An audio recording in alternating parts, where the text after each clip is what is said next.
welcome. My name is Jaimie and I'm the circulation coordinator at the Elgin Public Library here in Elgin, Texas.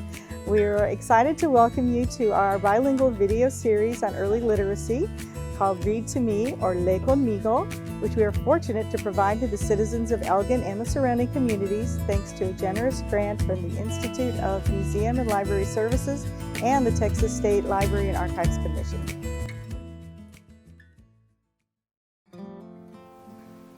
Hi, and welcome to our very last program of our Read to Me program. I'm Jaimie Hicks from the Elgin Public Library here in Elgin, Texas.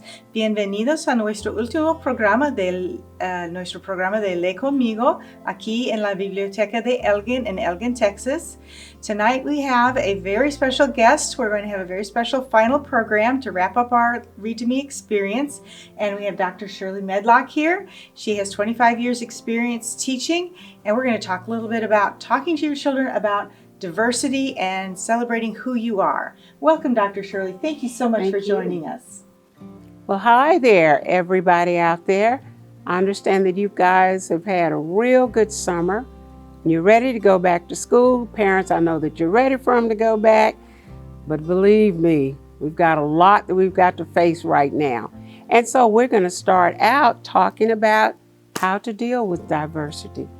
And before I get started, Jaimie, I'll say to you guys that I have been teaching pre-K children for about 16 years, and I've worked with children all the way up through 7th and 8th grade and even some high school children. So I've kind of had experience on all levels, and I think I understand kids pretty good. I love kids, as a matter of fact. And one of the things that I have found to be a problem is that our children often don't realize how rich diversity is. It's great to have diversity. We ought to encourage our children. You not only do you want to embrace those around you, you be diverse. You be very diverse in all the things that you do. And so in order for us to talk about diversity and the different levels and different areas where diversity is important, we will first of all have to examine ourselves. And I can say that honestly, Jaimie, because when I was growing up, you know, I was exposed to a few things, but my little neighborhood was real nice, and I liked it in that little neighborhood, and I liked all of the friends that I had. But of course, one day I grew up, and I had to leave that neighborhood. And as a matter of fact, I grew up in the middle of desegregation. So I really left the neighborhood that I was very comfortable with and wound up going all the way across town. And was I afraid? Yes, I was. I was afraid because I didn't know about the people who were on the other side of town, only to get over there and find out, man, they were just like me. They were just like me. They were a different color, but they had the same complaints I did. Oh my God, I have homework tonight. Or I don't like this dress. They were just like me. And so what we're going to talk about is how we are different, but how we are more alike than we are different. Great. So in your experience, Dr. Shirley, what age do children start to notice that there are racial differences between them and their classmates or them and their peers? Well, I have found, especially working with the pre-K children, they normally come in and just kind of get along with each other. It's usually after we start doing our unit on All About Me that they begin to notice, oh, he's a different color. Oh, he has two mommy. Oh, he doesn't walk like I do. Is something wrong with his leg? Oh, she doesn't catch on as quick as I do. And believe it or not, 4- and 5-year-olds notice those things, but it's usually only after they've been pointed out. Now think about it. Think about when you first took your toddler to daycare. Your toddler did not go in there and say, I don't want to be with, oh, I don't like him, or I don't like his color, because they don't see color. Wouldn't it be nice if all of us could do that? You just put them down there and they all fall in there together. They fall and scrape their knees together. They cry together. They're friends together. They fight together. And it has nothing to do with what color they are. So when we start talking about differences, I guess the main question that comes up is, when do you start talking about differences with your children? And I say to you, you start talking about it when they start asking you about it. So if they start asking you, what color am I? Or what's wrong with me? Or what's wrong with my friend Tammy? Or why can't he play like I play? Or what happened to his legs? Then that's the time when you start that conversation. You could start it earlier, but once they ask, then that's your cue to go on and start discussing with them how different things are, how not everybody is the same. And when I say how they are not the same, I'm saying that we have the same features body-wise. We think the same. We like the same things, but we might be a different color. Or we might be handicapped, and that's a word I don't really like to use.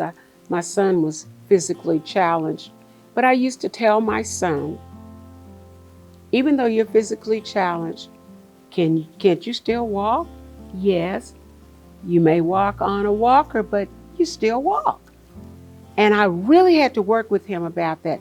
We have to do that same thing. Start talking to your children very early about how not everybody is maybe the same color, but we all in the end are built up the same way. We all have mommies and daddies, maybe not the same in the end where there's two parents in the home, but it's still okay. You're still a family. So in answer to that question, Jaimie, as soon as your child introduces that question to you, that's your chance to share with them what those differences are. Now, the other thing that just before we started this, I shared with Jaimie is that one of the things that we have to do, though, before we start that conversation, is we have to examine ourselves, because you want to be truthful with them. You don't want to get too deep with it if they're a young child, but you do want to be truthful with them. You don't want to go, well, he's just like that. Because the next question that's going to come is, why is he like that? And so you need to be able to tell them just a little bit what might have happened. What if they ask you, well, why am I white? Or why am I brown? Or why is he black? Why do we even designate those different kinds of differences? You need to be able to tell them that. And so Jaimie and I was talking, and I told Jaimie the first thing that I had to do when my son said to me, Mommy, what color am I? And why am I brown and my friend Corey is white? I had to really search deep down and make sure I had no biases, and just tell him that we were all born differently, but even though we were born a different color, we're still the same. We're still the same. And of course, at the time that he asked that, he was 5 years old and had just been introduced to how people come in different colors and what that means. So as a parent, I had to approach it and not make him look down on people, not make him feel bad about the color he was, but rather help him to just embrace the fact that we all have different colors, but in the end we're the same. And I have this arrangement of flowers here that Jaimie so graciously got for me. And if I had all parents here, I would ask every parent to look at these flowers. Jaimie, you look at them. Alex is back there. You guys look at these flowers, and I'd start asking you, first of all, what do you notice about the flowers, Jaimie? It's such a great variety. There's such a great variety. Is the world a variety? Yes, it is. That's what's so great. We are a variety. That's what makes us a unique nation, is because nobody is. Can you imagine how boring it would be if we were all the same? But we're a diverse nation, and that's what makes us strong. Because where I'm weak, Jaimie may be strong. Where Jaimie may be weak, Alex may be strong. That makes us a united nation, okay? Tell me something else about these flowers. So each flower is beautiful in and of itself. Beautiful in of itself. That is what we have to share with the kids when they start asking. What do you like so much about your friend? Not what you don't like. What do you like so much about your friend? And they'll share it with you. Well, what do you like about yourself? And then you'll find too that those kids will start to tell you things like, I like him because he likes the things that I like. Or he likes to do the stuff that I like to do. He likes to play the games that I like to play. That's where you really get into that conversation. You see, we're all so much more alike than we are different. These flowers all had to be planted. They all have to have light. They all have to have water. And look how beautiful they come out. Same thing, we as a people, even a child who is a handicapped child or physically challenged or cognitively challenged, they too have their strengths and they have their weaknesses. We might be strong, the three of us, but we also have weaknesses. Now, my weakness is eating. I can't get past that. These are the kind of things that you can bring out to your children so that they can see that diversity is great, that we are stronger because we're diverse.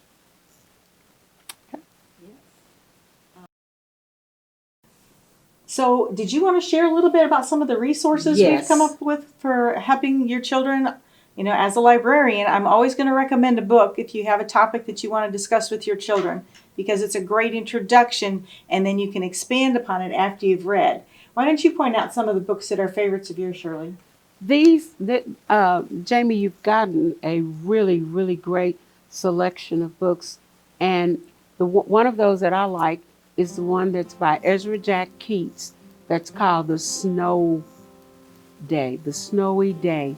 The Snowy Day is a great book about a little boy who discovers snow and all the different things that he really didn't know.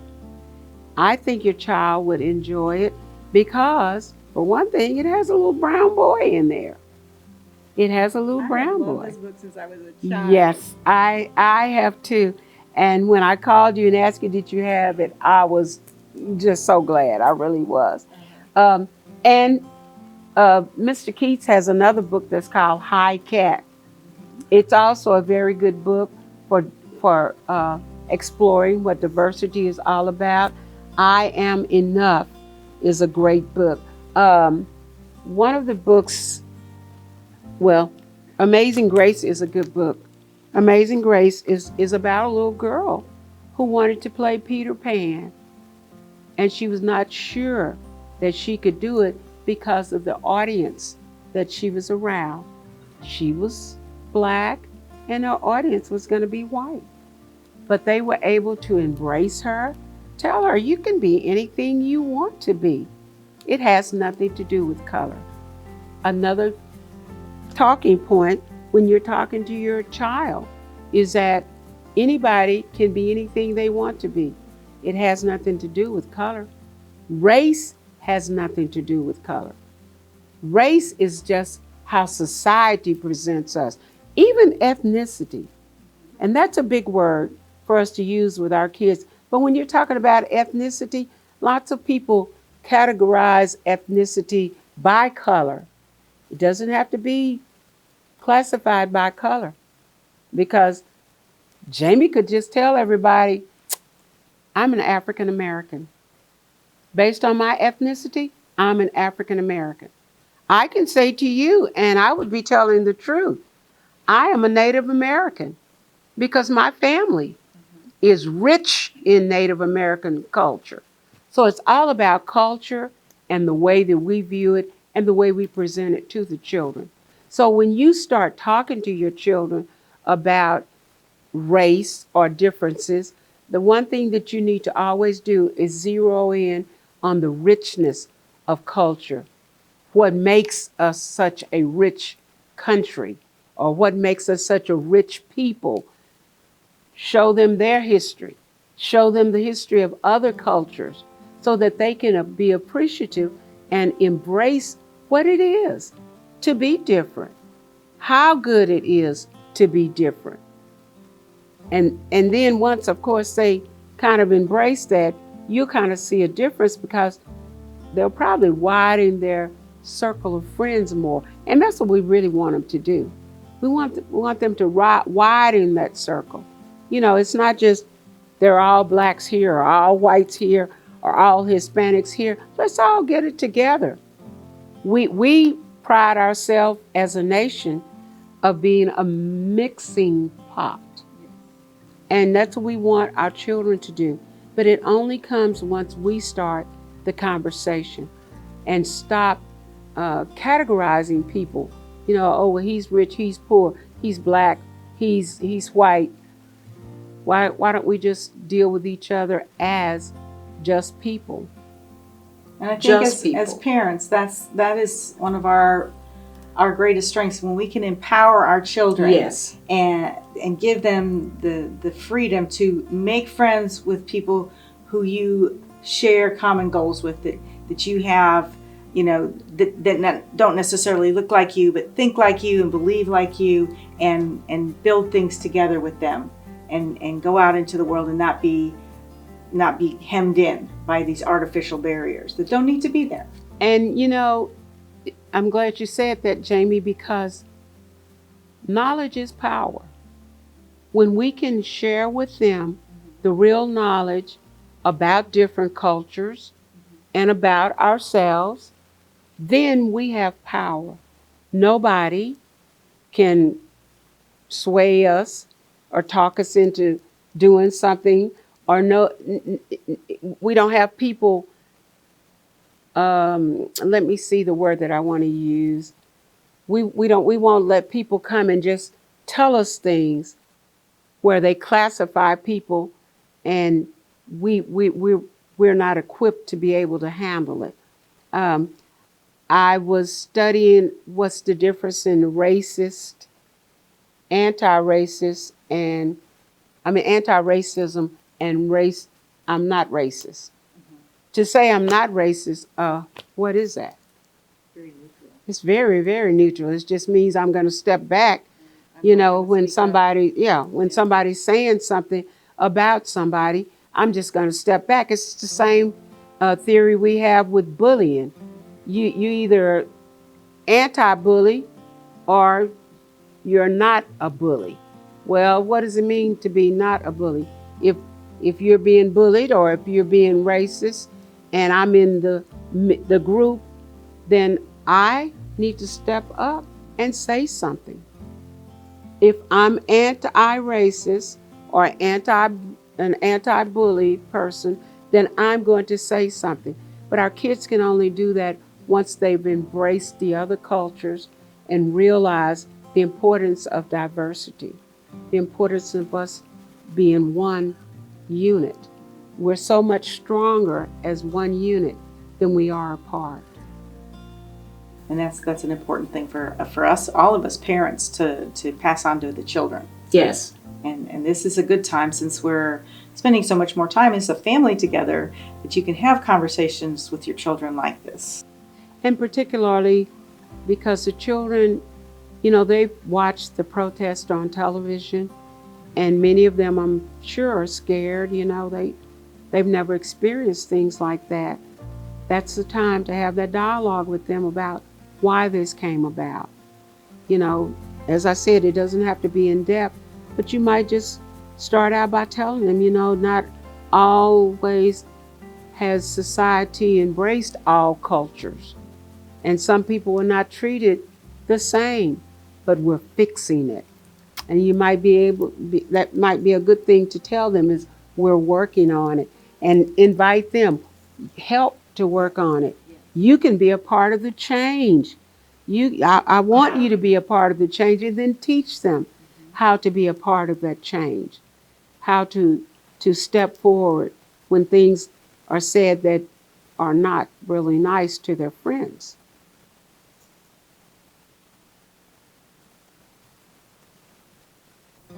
Okay, Shirley, well, in closing, let's just kind of give our parents just a couple of important things to remember. What would you say you want them to take away from this? That first of all, your children are never too young to start this conversation. And if they begin it, then you need to be the one to end it.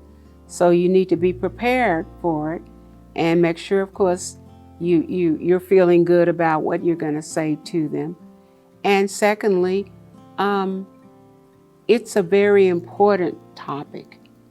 Diversity in terms of color, gender, they're very relevant for today. So I believe that if I could leave anything with you, I'd say, let's go on and jump into it right now. Not only that, but books are an excellent way, even for your older children. There are books that are age appropriate for them, that explain where we are, where we're going, or where we're trying to go. So I would say come to our library, because we've got plenty of books that deal with diversity. And if you even have books that you would recommend for the library, please reach out to us. Please do. Expand our collection, and if you have a suggestion, we are very happy to entertain your suggestions. Okay. And thank you again for participating in our program, and reach out to us if you have any needs. We're always here to help.